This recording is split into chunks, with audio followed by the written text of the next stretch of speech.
Tadepalli SIT ఆఫీసులో చంద్రబాబును దాదాపు 3 గంటలుగా ప్రశ్నిస్తున్నారు సిట్ అధికారులు. ఎన్ఎస్జీ కమాండో సమక్షంలో విచారణ కొనసాగుతోంది. ఇద్దరు సిఐడి అధికారులు చంద్రబాబును ప్రశ్నిస్తున్నారు. తమ దగ్గరున్న ఆధారాలు, విచారణలో వెలుగు చూసిన సమాచారంతో ప్రశ్నలు వేస్తున్నారు. చంద్రబాబు స్టేట్మెంట్ ను ఆడియో, వీడియో రూపంలో రికార్డ్ చేస్తున్నారు సిఐడి అధికారులు. మరోవైపు సిట్ ఆఫీసులో చంద్రబాబును కలిసేందుకు ఎదురు చూస్తున్నారు కుటుంబ సభ్యులు. చంద్రబాబు భార్య భువనేశ్వరి, తనయుడు నారా లోకేష్, నందమూరి రామకృష్ణ గంట క్రితం సిట్ ఆఫీసుకు వెళ్లారు. చంద్రబాబును కలిసేందుకు ఎదురు చూస్తున్నారు. ఇటు నందమూరి బాలకృష్ణ, నారా బ్రాహ్మణి కూడా విజయవాడ చేరుకున్నారు.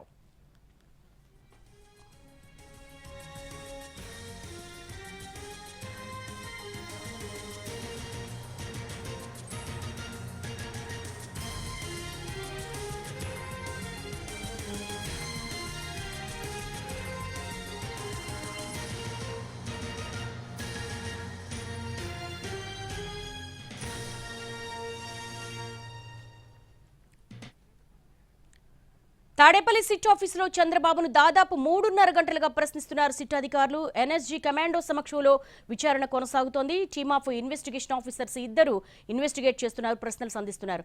సో ఇదే అంశానికి సంబంధించి మనతో పాటు జాయిన్ అవుతున్నారు మాజీ assistant solicitor general and bar council member Vishnuvardhan Reddy గారు, ప్రముఖ న్యాయవాది. వారితో మనం ఇంటరాక్ట్ అవుదాం. విష్ణువర్ధన్ రెడ్డి గారు నమస్తే అండి. విష్ణువర్ధన్ రెడ్డి గారు, స్కిల్ డెవలప్మెంట్ కేసులో ప్రధాన నిందితుడిగా అక్యూజ్డ్ వన్ గా నారా చంద్రబాబు అరెస్ట్ చేశారు. తర్వాత సిట్ ఇప్పుడు ప్రశ్నిస్తోంది. ఓవరాల్ గా ఆయన మీద పెట్టిన సెక్షన్స్ తీవ్రత ఏంటి, అసలు ఈ కేసులో ఉన్న ఇంటెన్సిటీ ఏంటి?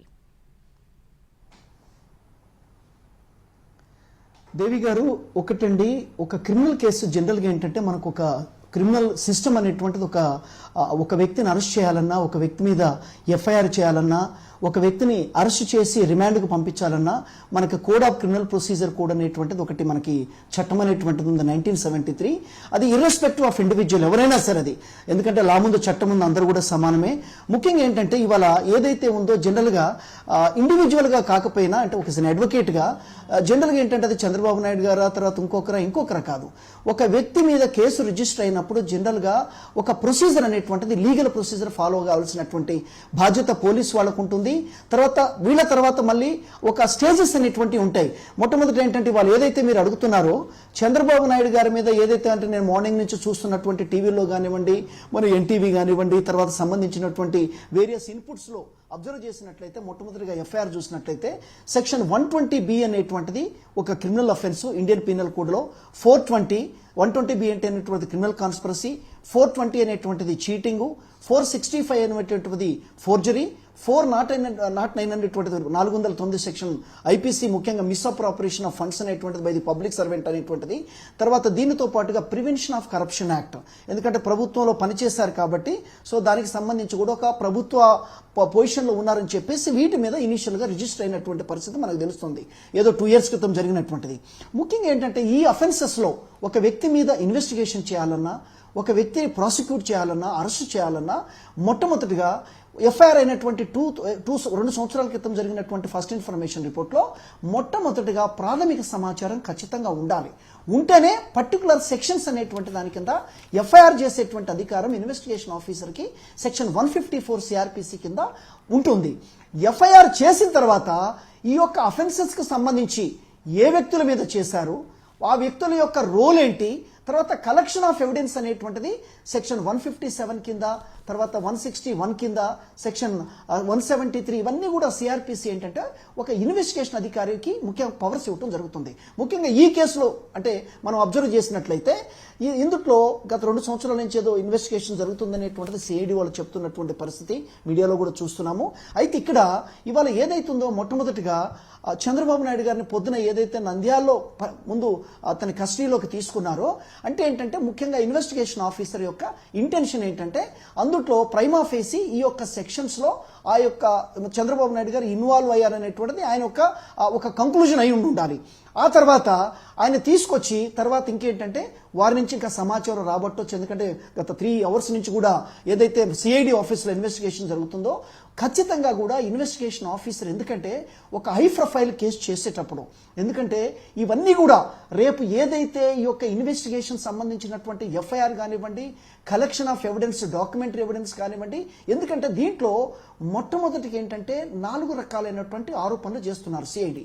అటువంటిప్పుడు ఏం చేయాలంటే ఇన్వెస్టిగేషన్ ఆఫీసర్ 371 కోట్లు 371 క్రోర్స్ నిజంగా అవి అడ్వాన్స్ గా రిలీజ్ చేస్తుంటే ఏదైతే నిబంధనలను ఉల్లంఘించి, అంటే ఇంకొక ఎలిగేషన్ ఏం చెప్తున్నారంటే దెన్ ది చీఫ్ సెక్రటరీ ఎవరైతే ఉన్నారో వైవిఆర్ కృష్ణారావు, తర్వాత ఫైనాన్స్ సెక్రటరీ సునీత ఐఏఎస్ వాళ్ళిద్దరు కూడా అబ్జెక్ట్ చేశారు అడ్వాన్స్ ఫండ్స్ ఇవ్వద్దని చెప్పేసి అని కూడా నోట్ ఫైల్స్ లో ఉన్నట్టు కూడా అంటే మనకు తెలుస్తుంది ఇక్కడ వాళ్ళు రాసినటువంటిది.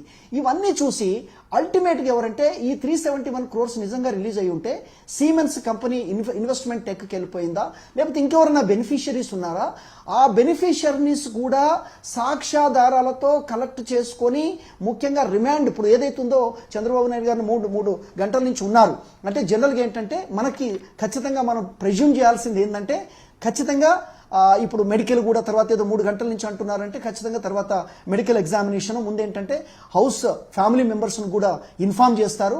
ఫ్యామిలీ మెంబర్స్కి ఇన్ఫార్మ్ చేసిన తర్వాత ఏదన్నా అరెస్ట్ ఉన్నట్లయితే ఖచ్చితంగా ప్రొవిజన్స్ ఆఫ్ సిఆర్పిసి ప్రకారం ఫ్యామిలీ మెంబర్కి ఇన్ఫార్మ్ చేయాల్సి ఉంటుంది.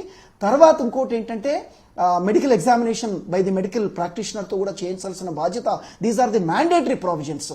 అయితే దేవి గారు ఇంకొకటి ఏంటంటే ముఖ్యంగా ఇవాళ ఏంటంటే హై ప్రొఫైల్ కేసు కాబట్టి సరే పొలిటికల్గా ఒక రకమైనటువంటి హై పిచ్ ఉంది కాబట్టి నేనేమంటున్నానంటే ఇన్వెస్టిగేషన్ ఆఫీసర్ ఖచ్చితంగా ఆయన చేసే ప్రతి ఆయన ఇన్వెస్టిగేషన్ కూడా రేపు subject to the scrutiny of the courts, కోర్టుకి పంపిస్తున్నారు కాబట్టి కోర్టు కూడా రేపు ఇవాళ రిమాండ్ అనేది చేయాలని ఒక నిర్ణయానికి వస్తే ఇన్వెస్టిగేషన్ ఆఫీసర్ సిఐడి డిఎస్పీ గారు కానివ్వండి, లేకపోతే జనరల్గా ఏంటంటే ఒక ఇన్వెస్టిగేషన్ ఆఫీసర్ ముఖ్యంగా డిఐజీ కానీ మన డిఎస్పీ కానీ ఎస్పీ గారు లెవెల్ ఉంటారు. ఎందుకంటే IPS officers mostly they are only supervising officers కాబట్టి ఈ ఇన్వెస్టిగేషన్ ఆఫీసరు నిజంగా ఈ కేసెస్లో చంద్రబాబు నాయుడు గారిని అరెస్ట్ చేయాలనుకున్నా సంబంధించినటువంటి A2, A3, A4 ఇంకొక విషయం ఏంటంటే ఇప్పుడు A1 గా పెడుతున్నారు అనేటువంటిది కూడా మీ యొక్క సమాచారం ద్వారా అర్థమవుతుంది. ఇన్వెస్టిగేషన్ ఆఫీసర్ కొన్ని పవర్స్ ఉంటాయి అరెస్ట్ స్టేజ్లో కానీ ఇన్వెస్టిగేషన్ స్టేజ్లో కానీ. ఒకవేళ A4ని A1 గా చేయొచ్చు. ఏది ప్రైమా ఫేసి ఎక్కువ గనుక ఇన్వాల్వ్మెంట్ ఉందని ఆయన దగ్గర డాక్యుమెంటరీ ఎవిడెన్స్ కలెక్ట్ చేసుకోగలిగితే, కలెక్ట్ చేసుకోకపోతే ఏమవుతుందంటే రేపు మళ్ళీ కోర్టు కూడా మళ్ళీ రేపు స్క్రూటినీ చేస్తుంది. ఎందుకంటే ఇవాళ సెక్షన్ 41 సిఆర్పిసి ఉంది మనకి. ఏ వ్యక్తి అయినా ఒక వ్యక్తిని అరెస్ట్ చేసేటప్పుడు ముఖ్యంగా any offences punishable up to 7 years must be issued 41A CrPC notice. ఇక్కడ ఏంటంటే 41A సిఆర్పిసి ఇవ్వకుండా సెక్షన్ 50 సబ్సెక్షన్ 1 సబ్సెక్షన్ 2 సిఆర్పిసి కింద చంద్రబాబు నాయుడు గారికి నోటీస్ ఇచ్చినట్టుగా మనకు తెలుస్తుంది. పొద్దున ఏదో నంద్యాలలో ఉన్నట్టు పరిస్థితి. అంటే ఇదేంటంటే పనిషబుల్ మోర్ దాన్ 7 years. 409 అనేటువంటిది 10 years ఉంది, అప్ టు లైఫ్ కూడా ఉన్నటువంటి పరిస్థితి. Life conviction, life 10 years more than conviction ఉంది కాబట్టి. అయితే నేనేమంటున్నానంటే మీరు intensity of these gravity of these offences అడిగారు. నేను I'm not saying anything predetermined మైండ్తో నేను చెప్పట్లేదు. కాదు ఒక లీగల్ ప్రొసీజర్ ఎవరికైనా, ఎందుకంటే చట్టం ముందు అందరూ ఆల్ ఆర్ ఈక్వల్ కాబట్టి చంద్రబాబు నాయుడు గారైనా ఇంకొక సీఎం అయినా ఇంకొకరైనా ఖచ్చితంగా ఇన్వెస్టిగేషన్ ఆఫీసర్ సరైనటువంటి సాక్ష్యాధారాలు లేకపోతే రిమాండ్ అనేటువంటిది సెక్షన్ 167 సిఆర్పిసి కింద ఏదైతే మజిస్ట్రేట్ కోర్టు ముందు పర్టికులర్ స్పెషల్ కోర్టుకు వస్తుంది. All ACB cases, other cases జనరల్గా ఇండియన్ పీనల్ కోడ్ కింద ఐపీసీ సెక్షన్స్ అయితే జనరల్ గా అవి మ్యాజిస్ట్రేట్ కన్సర్న్ హ్యావింగ్ జ్యూరిడిక్షన్ ఉంటుంది. ఈవెన్ కొన్ని సెషన్స్ కేసు సెక్షన్స్ ఉన్నా కానీ reminding court is the magistrate court. But ఈ కేసులో ఏంటంటే ప్రివెన్షన్ ఆఫ్ కరప్షన్ యాక్ట్ ఉంది కాబట్టి పర్టికులర్ గా ACB court is a designated court, ACB court is an competent court కాబట్టి ఇప్పుడు ఈ జరుగుతున్నటువంటి ప్రక్రియ 3 hours నుంచి ఖచ్చితంగా కేవలం ఏదో వేగ్గా ఎలిగేషన్స్ పెట్టి రిమాండ్ కేసు డైరీలో కానీ ఇన్వెస్టిగేషన్లో కానీ, ఎందుకంటే సాక్ష్యాలు కరెక్ట్గా ఉండాలి, పర్ఫెక్ట్గా ఉండాలి. ఎవరిని ఎగ్జామిన్ చేశారు ఈ కేసులో, కంప్లైంట్ ఎవరు ఇచ్చారు, ఆ కంప్లైంట్లో ఉన్నటువంటి పొందుపరిచినటువంటి అంశాలేంటి, కంప్లైంట్ తర్వాత ఏ ఇన్వెస్టిగేషన్ జరిగింది, డే టు డే ఇన్వెస్టిగేషన్ ఏం జరిగింది, ఇన్వెస్టిగేషన్లో ఏం ప్రోగ్రెస్ ఉంది, ఏ విట్నెసెస్ని ఎగ్జామిన్ చేశారు, 371 crores పోయిందని అంటున్నారు. కాబట్టి అసలు మొట్టమొదటిగా ఈ ఎంఓయు ఏ రకంగా జరిగింది, ఈ యొక్క సీమెన్స్ కంపెనీకి సంబంధించి ఎవరు ఎంఓయు సంతకం పెట్టారు, ఎండి పెట్టారా, డైరెక్టర్ పెట్టారా, తర్వాత ఏదైతే సంబంధించినటువంటి ఈ ఫండ్స్ అడ్వాన్స్ రిలీజ్లో అంటే ఎవరు రోల్ ఉంది, పర్టికులర్గా శాంక్షనింగ్ అథారిటీ ఎవరు, అంటే అప్పుడు కన్సర్న్ క్యాబినెట్ రోల్ ఏంటి, ఏవైతే ఆర్థిక నేరాలు ఉన్నాయో గతంలో కూడా మనం ప్రివెన్షన్ ఆఫ్ మనీ లాండరింగ్ గురించి మాట్లాడుకున్నాం, ఇప్పుడు ప్రివెన్షన్ ఆఫ్ కరప్షన్ గురించి మాట్లాడుకుంటున్నాం. So prevention of corruption act ప్రకారం చూసుకుంటే గనక సిఆర్పిసి 41A కింద నోటీసు ఇవ్వకుండా అరెస్ట్ చేసే అవకాశాలు ఉంటాయా? ఈ పర్టికులర్ కేసులో నోటీస్ ఇవ్వకపోయినా పర్వాలేదా? ఎందుకంటే టీడీపీ అధినేత ఇవాళ మార్నింగ్ కూడా క్వశ్చన్ చేసిన సిఐడి ఆఫీసర్ని ఎటువంటి నోటీస్ ఇవ్వలేదు, తానేం చేశాను, ఎఫ్ఐఆర్లో పేరు లేదు అని ఆయన క్వశ్చన్ చేయడం జరిగింది. వీటన్నిటికీ సంబంధించి ఎవిడెన్స్ మేము ఇవ్వాల్సిన అవసరం లేదు, కోర్టుకు సబ్మిట్ చేస్తా ఉన్నారు. సో ఈ పర్టికులర్ కేసులో ఎంతవరకు నోటీస్ ఇవ్వకుండా ప్రొసీడ్ అవ్వచ్చు? అంటే దీంట్లో జనరల్గా అంటే మనం అబ్జర్వేషన్ చేస్తున్న దాని ప్రకారము సెక్షన్ 50 సబ్సెక్షన్ 1 సబ్సెక్షన్ 2 కింద ఒక మీరు రావాలి ఇన్వెస్టిగేషన్కి అని చెప్పేసి under the provisions of CrPC కింద నోటీస్ ఇచ్చినట్లుగా తెలుస్తుంది. మార్నింగ్ ఒక డిఎస్పీ సిఐడికి సంబంధించినటువంటి ఆఫీసర్ గారు సో నోటీస్ ఖచ్చితంగా ఇచ్చారు.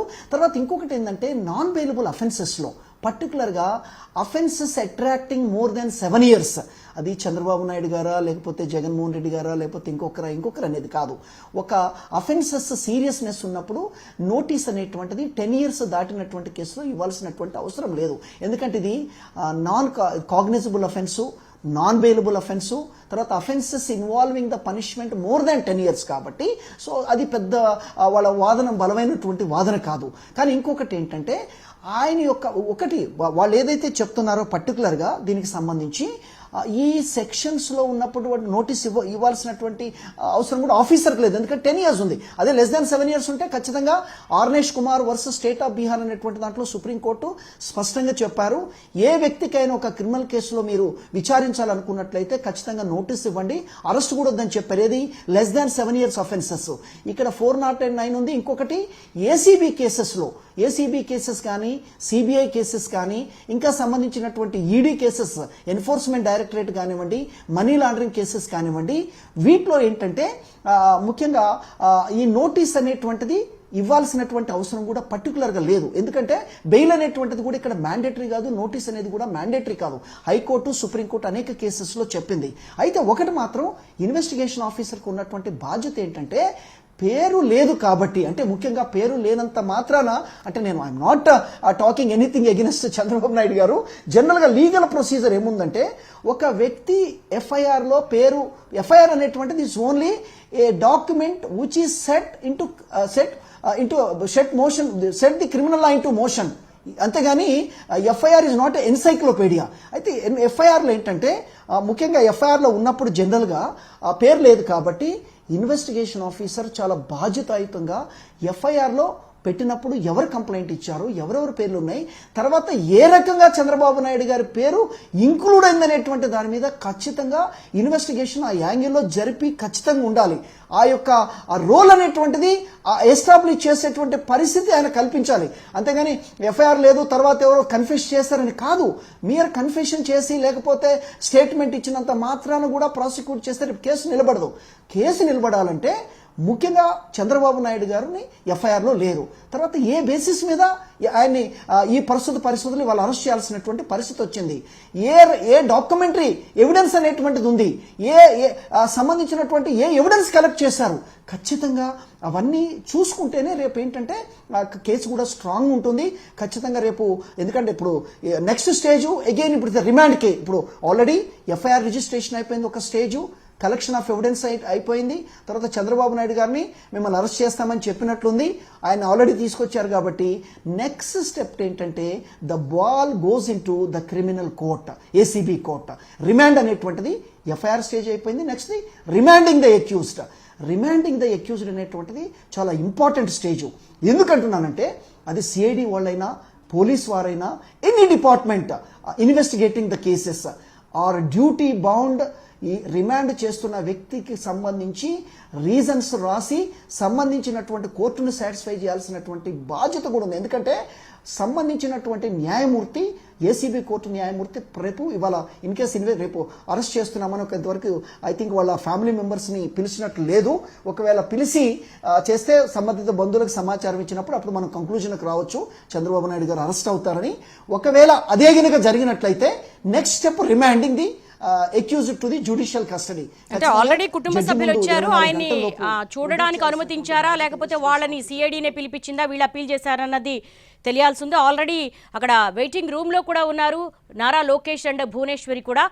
Coming to the point, Vishnuvardhan Reddy గారు, ముందు ఈడీ అంటే ఎన్ఫోర్స్మెంట్ డైరెక్టరేట్ ఇన్వెస్టిగేట్ చేసింది, ఆ తర్వాత స్టేట్ సిఐడిని అలర్ట్ చేసింది, ఆ తర్వాతే కేసు ఇన్వెస్టిగేషన్ 2 years నుంచి కూడా కొనసాగింది అనేది CID additional DG Sanjay morning చెప్పడం.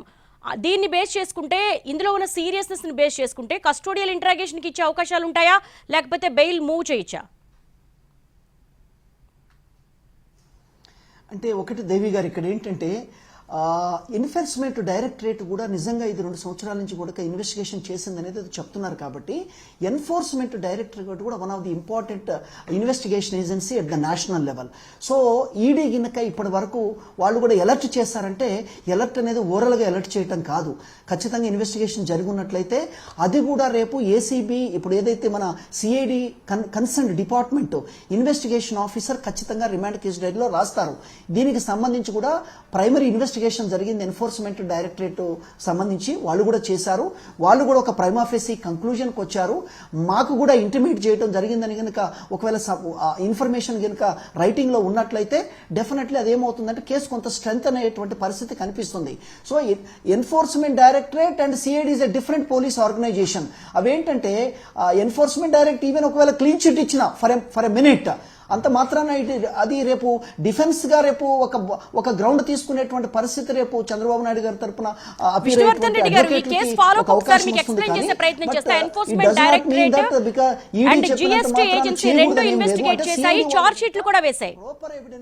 ప్రైమాఫీసీ కలెక్షన్ ఆఫ్ ఎవిడెన్స్ సంబంధించినటువంటి advance release of funds of 371 crores, తర్వాత ఎవరికి పోయిందని గనుక ప్రాథమికంగా సాక్ష్యాలను గనుక సేకరించగలిగినట్లయితే కొంత కేసు అనేటువంటిది స్ట్రెంత్ అయ్యేటువంటి పరిస్థితి ఉంది. దేవి గారు, అంటే ఇందులో డిఫరెంట్ ఇన్వెస్టిగేషన్ ఏజెన్సీస్ ఇన్వాల్వ్ అయి ఉన్నాయి. Enforcement directorate and GST agency అలాగే ఐటీ ఇవన్నీ కూడా ఇన్వెస్టిగేట్ చేశాయి.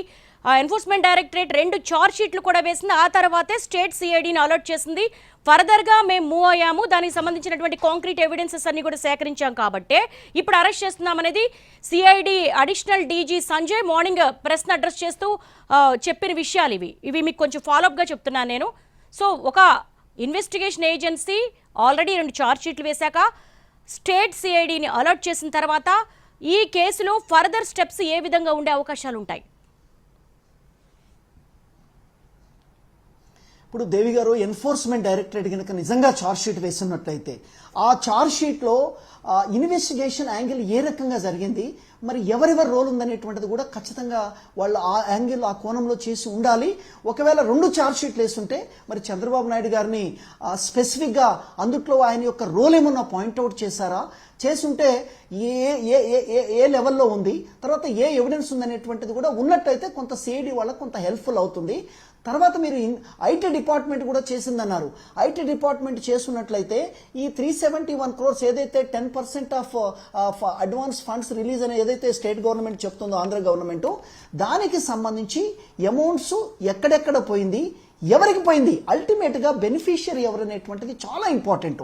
నేనేమంటున్నానంటే beneficiary now the total allegation is that 371 crores అనేటువంటిది చంద్రబాబు నాయుడు అండి వాళ్ళు కంక్లూడ్ చేశారు. సిఐడి వాళ్ళు 371 crores ని ఏ విధంగా డైవర్ట్ చేశారు, ఫండ్స్ ని ఎవరి నుంచి ఎవరికి పోయింది అది కూడా ఆ కోణంలో చూడాలి. ఎందుకంటే 409 అనేటువంటిది ఏం చెప్తుందంటే misappropriation of the funds by the public servant. ముఖ్యంగా ఏంటంటే ఎవరికైతే ఒక ప్రభుత్వానికి సంబంధించినటువంటి నిధులు వాళ్ళ చేతిలో ఉంటాయో అవి సక్రమంగా వినియోగించకుండా దుర్వినియోగం చేస్తే నిజంగా ఆ దుర్వినియోగం ఏ రకంగా జరిగిందనేటువంటిది కూడా చూడాలి. నేనేమంటున్నానంటే ఇప్పుడు ఎవ్రీ ఎఫ్ఐఆర్ కూడా కరెక్ట్ అనుకోవటానికి లేదు, ఎవ్రీ అరెస్ట్ కూడా లీగల్ అనటానికి లేదు. నేనేమంటున్నానంటే ఒక హై ప్రొఫైల్ కేసు కాబట్టి, అంటే మనం లీగల్ యాంగిల్లో చూద్దాం, పొలిటికల్గా మర్చిపోదాం దేవి గారు. ఎందుకంటే బికాస్ చంద్రబాబు నాయుడు గారికి ఫాలోవర్ ఉంటారు, స్టేట్ గవర్నమెంట్కి ఫాలోవర్స్ ఉంటారు, that is all their political affairs. As a lawyer, as an అడ్వకేట్గా ఐఎమ్ నాట్ కన్సర్న్డ్ ఎవరికి ఎవరు సపోర్ట్ చేస్తున్నారు, ఎంతమంది రోడ్ల మీదకి వస్తున్నారు, లేకపోతే ఎంతమంది ఆయనకి ఫేవర్గా మాట్లాడుతున్నారు, లేమని ఎవరు మాట్లాడుతున్నారు అనేది కాదు. ఎందుకంటే ఇది న్యాయస్థానానికి సంబంధించింది కాబట్టి, ఒక పోలీస్ వ్యవస్థకు సంబంధించింది కాబట్టి, రేపేమనంటే ఒక ఆరోపణలు చేస్తున్నారు కాబట్టి, ఈ ఆరోపణల మీద ఇన్నోసెన్స్ ప్రూవ్ చేసుకోవాల్సినటువంటి బాధ్యత చంద్రబాబు నాయుడు గారికి ఉంది. ఎట్ ది సేమ్ టైం ముఖ్యంగా ఏంటంటే ఒక క్రిమినల్ కేసులో నేను జస్ట్ ఒక ఇంపార్టెంట్ పాయింట్ చెప్తాను. ఇటువంటి కేసుల్లో burden lies always on the prosecution to prove the offences beyond the reasonable doubt. Chandrababu Naidu garu రేపు కోర్టులో మాట్లాడాల్సిన అవసరం లేదు, is not suppose to speak. Only thing ఏంటంటే investigation agency to the satisfaction of the criminal court when a person is prosecuted for a serious offences, particularly Prevention of Corruption Act, Section 409 of IPC, 120B of IPC, 420 of IPC, 465 of IPC, ఇవన్నీ కూడా serious offences Indian penal కోడ్లో. అది 100 రూపాయలు cheat చేసినా 420 అవుతుంది, 1000 కోట్లు చేసినా 10,000 కోట్లు చేసినా. ఫ్రమ్ ఏ కామనర్, ఒక చిన్న ఒక క్లర్క్ 1000 రూపాయలు మిస్అప్రాపరేషన్ చేసినా 420 కిందనే చేస్తాము. తర్వాత ఒక 10,000 కోట్లు 20,000 కోట్లు చేసిన నీరవ్ మోడీ లాంటి వాళ్ళని, లేకపోతే మాలవ్య లాంటి వాళ్ళని కూడా అదే సెక్షన్స్ కింద చేస్తాము. అయితే నేనేమంటున్నానంటే ఈ సెక్షన్స్ మీద ఒక వ్యక్తి మీద కేసు పెట్టినప్పుడు, అంటే మొట్టమొదటిగా చంద్రబాబు నాయుడు గారు లేరు ఈ కేసులో, మనకున్నటువంటి రికార్డ్స్ సమాచారం సబ్సిక్వెంట్గా యాడ్ చేస్తున్నారు కాబట్టి ఖచ్చితంగా విష్ణువర్ధన్ రెడ్డి గారు main ultimate beneficiary Chandrababu Naidu అని సిఐడి అభియోగము, దానికి సంబంధించిన డాక్యుమెంటేషన్ కూడా సబ్మిట్ చేస్తాం కోర్టుకి. ఇప్పుడు మేమేమి మీకు ఇవ్వాల్సిన అవసరం లేదని మార్నింగ్ అరెస్ట్ సమయంలో చెప్పడం, అలాగే ప్రశ్న అడ్రస్ చేస్తూ కూడా సిఐడి అడిషనల్ డీజీ సంజయ్ కూడా పర్టికులర్గా మెన్షన్ చేశారు, ప్రధాన కుట్రదారుడు చంద్రబాబు నాయుడు, మెయిన్ బెనిఫిషియర్ కూడా చంద్రబాబు నాయుడే అని. దేవి గారు, ఈ కేసులు ఏంటంటే ముఖ్యంగా ఎప్పుడైతే ఒకరికంటే ఎక్కువ మంది ఒక కేసులో ఇన్వాల్వ్ అయి ఉంటారు, చంద్రబాబు నాయుడు గారి కేసు కాదు, జనరల్ క్రిమినల్ కేసు, ఒక మిస్అప్రాపరేషన్ ఫండ్స్ జరిగినటువంటి ఏంటంటే 120B అనేటువంటిది ఎందుకు పెడతారంటే అసలు ఎవరు కాన్స్పిరసీ చేశారు, ఎంతమంది ఇన్వాల్వ్ అయి ఉన్నారు, అసలు మెయిన్ ప్రిన్సిపల్ కాన్స్పిరేటర్ ఎవరు, ఆ మెయిన్ కుట్రదారుడు ఎవరు అనేటువంటిది కూడా ఆ యాంగిల్లో చూడటం జరుగుతుంది. ఈ కేసు కాదు, జనరల్గా మిస్అప్రాపరేషన్ ఆఫ్ ఫండ్స్లో. అయితే ఈ కేసులు ఏంటంటే మొట్టమొదటి మీరు ఏదైతే అన్నారో సిఐడి సమ్ డీజీ గారు, ఐజీ గారు, సమ్ సంజయ్ గారు మేము ఇవ్వాల్సిన అవసరం లేదు అని చెప్పేసి, దాంట్లో ఒక లీగల్ ఒపీనియన్ ఏంటంటే, ఒక లీగల్ ఆస్పెక్ట్ ఏంటంటే ఎప్పుడైనా ఒక వ్యక్తిని ముఖ్యంగా క్రిమినల్ కేసులో అరెస్ట్ చేస్తున్నప్పుడు లెస్ దాన్ 7 years అయితే, అది కూడా రీసెంట్గా మనకి ఒక 10 years నుంచి ఏదైతే 41A CRPC నోటీస్ ఇస్తున్నాం, బిఫోర్ దట్ అది కూడా ఇచ్చేది కాదు. ఇప్పుడు ప్రెసెంట్ ఏంటంటే ఇవాళ సిఐడి చేయబోయేది ఏంటంటే, నాకున్నటువంటి knowledge of criminal law, little bit criminal knowledge of law, మొట్టమొదటిగా సంజయ్ గారు చెప్పిన దాంట్లో కొంతవరకు కరెక్టే ఉంది. ఎందుకంటున్నానంటే పొద్దున్నే ఒక వ్యక్తిని అదుపులోకి తీసుకునేటప్పుడు పర్టికులర్గా ఇది offences involving more than 10 years ఉన్నాయి కాబట్టి జనరల్గా ఇన్వెస్టిగేషన్ ఆఫీసర్కి ఆ వెసులుబాటు ఉంటుంది, ఆయన ఇవ్వాల్సినటువంటి అవసరం లేదు. కానీ ఒక వ్యక్తిని అరెస్టు చేసేటప్పుడు ఖచ్చితంగా ఫ్యామిలీ మెంబర్స్కి ఇన్ఫార్మ్ చేయాలి. మీరు ఇప్పుడే అన్నారు వాళ్ళు వచ్చి కూర్చున్నారని, వాళ్ళుగా రావచ్చు, లేకపోతే సిఐడి వాళ్ళు కూడా పిలవచ్చు. ఒకవేళ వాళ్ళకు రాకపోయినా రిలేటివ్స్ మొట్టమొదటిగా ఫ్యామిలీ మెంబర్స్ కానీ ఫ్రెండ్స్ కానీ ఇన్ఫర్మేషన్ ఇవ్వాల్సి ఉంటుంది. These are the mandatory provisions any investigation officer is suppose to follow. అయితే రిమాండ్ జరుగుతున్నప్పుడు మాత్రం 167 CRPCకి సంబంధించి ముఖ్యంగా ఏదైతే ఉందో, రిమాండ్ చేసేటప్పుడు ఖచ్చితంగా రిమాండ్ కేస్ డైరీ ఒక కాపీని ఎక్యూజ్డ్కి ఇవ్వాల్సిన బాధ్యత ఉంటుంది. ఎందుకంటే మెజిస్ట్రేట్ ముందు 24 hours, ఎందుకంటే any case A person who is arrested shall be produced before the nearest magistrate with in the 24 hours. ఆ 24 hours కాలేదు కాబట్టి బహుశా 1 hour కానీ 2 hourలో కానీ ప్రొడ్యూస్ చేస్తే మెజిస్ట్రేట్ కూడా 3 questions అడుగుతారు. ఫస్ట్ మీకేమన్నా ఇల్ ట్రీట్మెంట్ జరిగిందా in the hands of police అని ఒకటి అడుగుతారు. ఖచ్చితంగా అప్పుడు ఆయనకు రైట్ ఉంటుంది. ఒకవేళ ఇల్ ట్రీట్మెంట్ జరిగినా, ఒకవేళ అబ్యూజ్ చేసినా, లేకపోతే కొట్టడం జరిగినా, ఇంకొకటి జరిగినా ఖచ్చితంగా నేనేమంటున్నానంటే ఆ సంబంధించినటువంటిది రికార్డు చేస్తారు మెజిస్ట్రేటు. ఆ తర్వాత నెక్స్ట్ ఏంటంటే మీకు కేసు పేపర్లు ఇచ్చారని కూడా అడుగుతారు. ఎందుకంటే కేసు పేపర్స్ అనేటువంటిది fundamental right, not at the time of taking the accused in to custody, but at the time of producing the accused before the magistrate after arrest is affected. ఒక వ్యక్తిని arrest effect అయిన తర్వాత nearest magistrate ముందు, అంటే ఇక్కడ ACB principal court already ఉంది కాబట్టి ACB కోర్టులో ప్రొడ్యూస్ చేసేటప్పుడు ఈ 3 రిక్వైర్మెంట్స్ ఖచ్చితంగా ఫాలో కావాల్సి ఉంటుంది. తర్వాత medical examination by the medical practitioner also. ఎందుకంటే ఏ వ్యక్తిని కూడా కస్టడీలో ఉన్నప్పుడు టార్చర్ చేసేటువంటి అధికారం పోలీస్ వాళ్ళకి లేదు. From any common citizen to any even up to the either the ex chief minister or the former prime minister, anyone from peon to prime minister of India, from police constable to president of India, all are equal before law. That is article 14 of the constitution of India.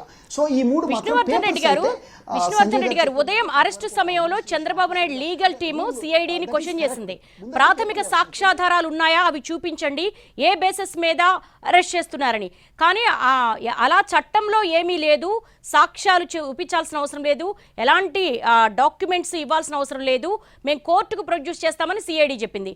ఇప్పుడు అదే విషయం court అడిగితే ఏం చెప్తారు?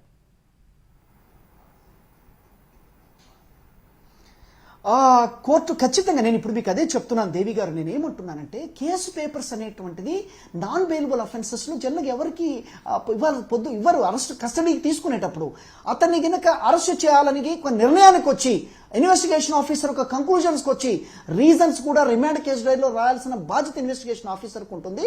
అవన్నీ రాసి తర్వాత మెజిస్ట్రేట్కి ముందు ప్రవేశపెట్టేటప్పుడు ఖచ్చితంగా ఆ పేపర్ ఇవ్వాలి. ఎందుకంటే ఒక లీగల్ డిఫెన్సెస్ అనేటువంటి తీసుకోవటం it's a fundamental right of every accused ఖచ్చితంగా. ఎందుకంటే ఆయన ఏ కేసు కింద రిజిస్టర్ అయింది, ఆయన మీద ఏ కేసు కింద అరెస్ట్ అయ్యారు, ఏ అఫెన్సెస్ కింద ఆయన అరెస్ట్ చేసి రిమాండ్కి పంపుతున్నారు, అసలు యొక్క ఆయన అరెస్టు సంబంధించినటువంటిది ఆయన ప్రైమా ఫేసీ కేసు ఉందా లేదా.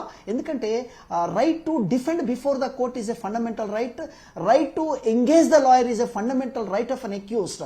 కాన్స్టిట్యూషన్ ప్రొవైడ్ చేసింది కాబట్టి ఇవి ఖచ్చితంగా మెజిస్ట్రేట్ గారు, that is the principal district, that is principal special court for ACB cases at Vijayawada ఖచ్చితంగా అడగాలి.